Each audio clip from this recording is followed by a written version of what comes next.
क्या बीएसपी दिखाएगी बिहार चुनाव में कमाल? आकाश आनंद ने क्यों लिया जीत का जिम्मा? क्या बसपा की सियासी जमीन बचा पाएंगे आकाश?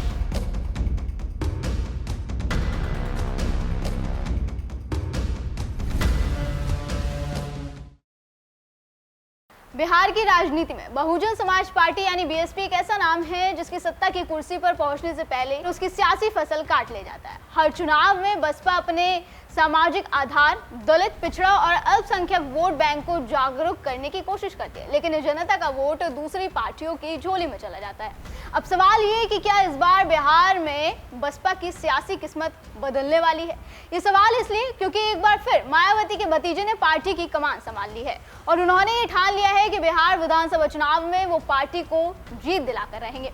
बिहार चुनाव की तारीखों के ऐलान होने से पहले आकाश आनंद ने कैमूर जिले से बसपा की सर्वजन हिताई जागरूक यात्रा शुरू की, जो 11 दिनों में 13 जिलों से होकर गुजरेगी। लिहाजा सवाल है कि घर वापसी के बाद क्या आकाश आनंद बिहार के रण में बसपा के लिए सियासी माहौल बना पाएंगे? मायावती ने बिहार में अकेले चुनाव लड़ने का फैसला किया है। इस बार बसपा सभी 243 सीटों पर अपनी चुनावी किस्मत आजमाएगी। मायावती ने पार्टी के राष्ट्रीय कोऑर्डिनेटर रामजी गौतम और केंद्रीय प्रदेश प्रभारी अनिल कुमार को बिहार चुनाव की कमान सौंप रखी है। बिहार विधानसभा चुनाव की सियासी तपिश के बीच अब बसपा के पक्ष में सियासी माहौल बनाने के लिए आकाश आनंद उतरे हैं। आकाश आनंद बसपा की सर्वजन हिताई जागरूक यात्रा को रवाना करके बिहार की चुनावी जंग फतेह करने की नींव रखेंगे। ऐसे में वो बसपा के लिए बिहार की जमीन को सियासी तौर पर कितना उपजाऊ बना पाएंगे, चलिए इसे समझने की कोशिश करते हैं। बसपा की यात्रा की बात करें तो बसपा की सर्वजन हिताई जागरूक यात्रा शुरू हो गई है। 11 दिनों में ये यात्रा 13 जिलों से होकर गुजरेगी।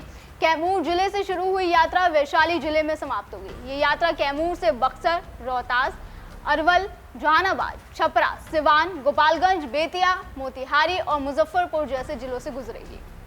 बसपा की यात्रा बिहार के जिन इलाकों से गुजरेगी वो दलित बहुल माने जाते हैं और ज्यादातर यूपी की सीमा से सटे हुए हैं। बसपा अपना खाता इन्हीं इलाकों में खोलती रही है। बसपा इस यात्रा के जरिए दलित समुदाय को अपने पक्ष में एकजुट रखना चाहती है। इसलिए पार्टी के द्वारा जारी बयान में भी कहा गया कि डॉक्टर अंबेडकर के सामाजिक न्याय के दृष्टिकोण और उनके संवैधानिक मूल्यों को राज्य के कोने कोनों तक पहुंचाना है। देखिए, बसपा भले ही यूपी की तरह बिहार में अपना सियासी आधार मजबूत ना कर सकी हो, लेकिन बिहार में उसका खाता खुलता रहा है।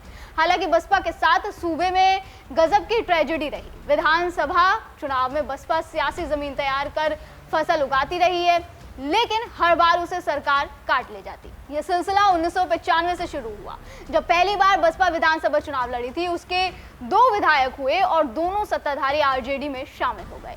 1995 में चैनपुर से महाबली सिंह और मोहनिया से सुरेश पासी बसपा टिकट पर विधायक बने थे, लेकिन दोनों ही लालू प्रसाद यादव के नेतृत्व वाली आरजेडी के साथ खड़े रहे और बाद में शामिल हो गए।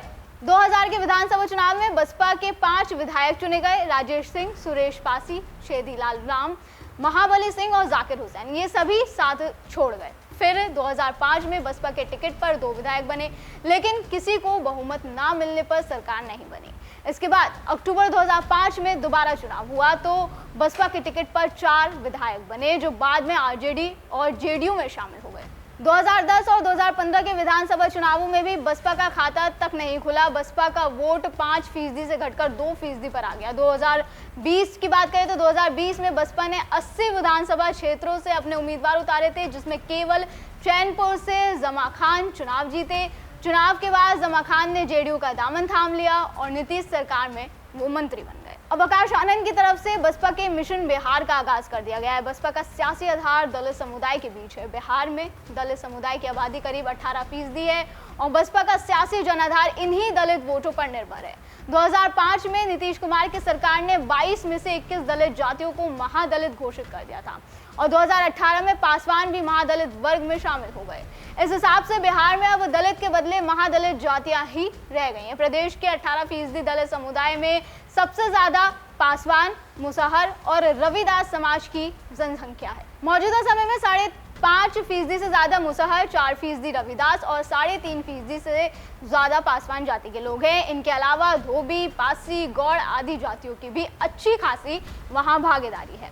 बिहार में बसपा का आधार सिर्फ रविदास समाज के बीच रहा है, जो कांग्रेस का कोर वोट बैंक माना जाता है। कांग्रेस इसी वोट बैंक को साधने के लिए अपना प्रदेश अध्यक्ष बना चुकी है और राहुल गांधी लगातार दलित समाज को साधने में जुटे हुए हैं। दूसरी तरफ यूपी की तरह बिहार में बसपा सफल नहीं रही। उत्तर प्रदेश में काशीराम ने जिस तरह से दलित समुदाय में राजनीतिक चेतना के लिए संघर्ष किया, वैसे बसपा ने कोई आंदोलन बिहार में अभी तक नहीं किया। इसलिए बसपा बिहार में दलित राजनीति कभी स्थापित ही नहीं कर पाई। माना जाता है कि बसपा सिर्फ बिहार में चुनाव लड़ने का काम करती है। यहाँ उसका ना तो कोई जमीनी संगठन है और ना ही कोई राजनीतिक प्लान। चुनाव के दौरान मायावती को बिहार की याद आती है और 5 साल तक कोई चिंता उन्हें बिहार की नहीं सताती। बिहार में दलित राजनीति दूसरे राज्यों से काफी अलग है। बिहार में दलित समुदाय हर चुनाव में अपना मसीहा तलाशता है। कांग्रेस के बाबू जगजीवन राम बिहार में दलितों के बड़े नेता रहे। उनके बाद उनकी बेटी मीरा कुमार ने उनकी विरासत संभाली, लेकिन वो उतनी बड़ी जनाधार वाली नेता नहीं बन सके। रामविलास पासवान महज अपनी बिरादरी के नेता बनकर रह गए, इसलिए हर चुनाव में दलित समुदाय का वोटिंग पैटर्न बदलता रहा।